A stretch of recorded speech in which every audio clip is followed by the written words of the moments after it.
നമ്മളെയൊക്കെ സങ്കടത്തിലാഴ്ത്തിയ ഒന്നായിരുന്നു പാലക്കാട് കല്ലടിക്കോടിന് സമീപം മീൻവല്ലം തുടിക്കോട് ഊരിൽ ഈ 3 കുട്ടികൾ മുങ്ങി മരിച്ചതല്ലേ. അപ്പോൾ ഈ കുഞ്ഞുങ്ങളുടെ സംസ്കാരം ഇന്ന് നടക്കും. ഇന്നലെയാണ് ഊരിലെ പ്രകാശൻ അനിത ദമ്പതികളുടെ മക്കളായ പ്രതീഷ്, പ്രദീപ്, പ്രകാശന്റെ സഹോദരി രാധിക എന്നിവർ ഊരിന് സമീപത്തെ ചിറയിൽ മുങ്ങി മരിച്ചത്. ഇന്ന് ഉച്ചയോടെ കുട്ടികളുടെ സംസ്കാരം നടക്കും. ഇന്നലെ ഉച്ചയോടുകൂടിയാണ് പ്രകാശിൻ്റെ 2 മക്കളും അതോടൊപ്പം തന്നെ പ്രകാശിൻ്റെ സഹോദരിയും ഇതിന് തൊട്ടടുത്തുള്ള ചിറയിലേക്ക് കളിക്കാൻ വേണ്ടി പോയത്. പിന്നീട് കാണാതെ വന്നതോടുകൂടി, ഏറെ സമയം കാണാതെ വന്നതോടുകൂടി നടത്തിയ തെരച്ചിലാണ് ഈ 3 കുട്ടികളുടെയും മൃതദേഹം കണ്ടെത്തിയിട്ടുള്ളത്. നമ്മൾ നിൽക്കുന്നത് ഇപ്പോൾ പ്രകാശിൻ്റെ വീടിൻ്റെ മുന്നിലാണ്. വീടിൻ്റെ സാഹചര്യം തന്നെ നമുക്ക് ഈ ഒറ്റ കാഴ്ചയിൽ തന്നെ മനസ്സിലാകും. ഇവിടെയാണ് പ്രകാശനും അതോടൊപ്പം തന്നെ പ്രകാശിൻ്റെ സഹോദരിയും ചെറിയ കുട്ടി രാധിക, അതോടൊപ്പം തന്നെ പ്രകാശിൻ്റെ മക്കളായ പ്രതീഷ്, പ്രദീപ് എന്നിവരെല്ലാം തന്നെ താമസിക്കുന്നത്. വീട്ടിൽ ഒറ്റമുറി വീടാണ്. അത്രയേറെ ശോചനീയമായ അവസ്ഥയിലാണ് ഇവരെല്ലാം തന്നെ കഴിയുന്നത് എന്നുള്ളത് നമുക്ക് ഈ ദൃശ്യങ്ങളിൽ നിന്ന് വ്യക്തമാണ്. നമ്മളിവിടെ വരുന്ന സമയത്ത് വീടിനകത്ത് കുട്ടികളുടെ അമ്മയും ബന്ധുക്കളും എല്ലാം ഇരുന്ന് കരയുകയാണ്. നമുക്ക് എന്തായാലും നമ്മൾ അങ്ങോട്ട് കയറുന്നില്ല. അവർക്ക് സംസാരിക്കാനോ അല്ലെങ്കിൽ ബന്ധുക്കൾക്കൊന്നും തന്നെ സംസാരിക്കാൻ കഴിയുന്ന ഒരു മാനസികാവസ്ഥയല്ല.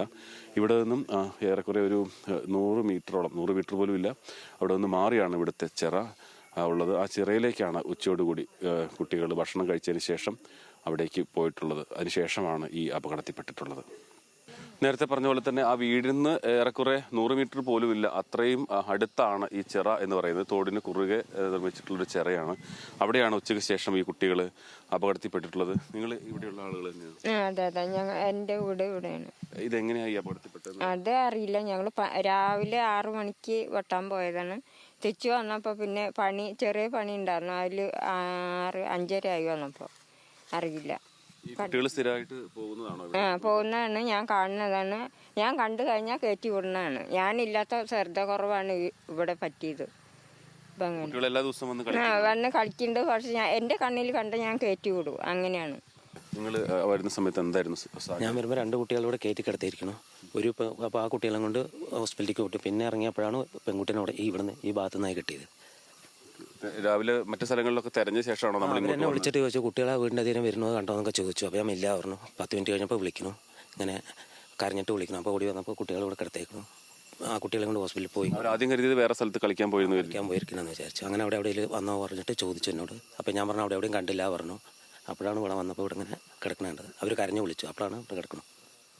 അതാണ് ഇവർ ഈ കുട്ടികൾ ഭക്ഷണം കഴിച്ചതിന് ശേഷം പോയതാണ്. അപ്പോൾ ആദ്യം കരുതിയത്, അമ്മയൊക്കെ കരുതിയത് കളിക്കാൻ വേറെ വീട്ടിൽ കളിക്കാൻ പോയിട്ടുണ്ടാവും എന്നാണ് കരുതിയിരുന്നത്. പക്ഷേ പിന്നീട് നടത്തിയ തെരച്ചിലാണ് ഈ കുട്ടികളുടെ ചെരുപ്പും മറ്റും ഇവിടെ കണ്ടപ്പോൾ നേരെ ഈ ചിറയിൽ തെരച്ചിൽ നടത്തുകയും നാട്ടുകാരെല്ലാം തന്നെ തെരച്ചിൽ നടത്തുകയും കുട്ടികളെ മൃതദേഹം കണ്ടെത്തുകയും ചെയ്തിട്ടുള്ളത്. ഇന്നിപ്പോൾ പോസ്റ്റ്മോർട്ടം എല്ലാം കഴിഞ്ഞ് മൃതദേഹം 10 മണിയോടുകൂടി തന്നെ ഇവിടെ എത്തിക്കും. ഉച്ചയോടുകൂടിയായിരിക്കും സംസ്കാര ചടങ്ങുകളെല്ലാം തന്നെ നടക്കുക. കുട്ടികൾ പഠിക്കുന്ന സ്കൂളിൽ കുറച്ചു നേരം പൊതുദർശനവും ക്രമീകരിച്ചിട്ടുണ്ട്.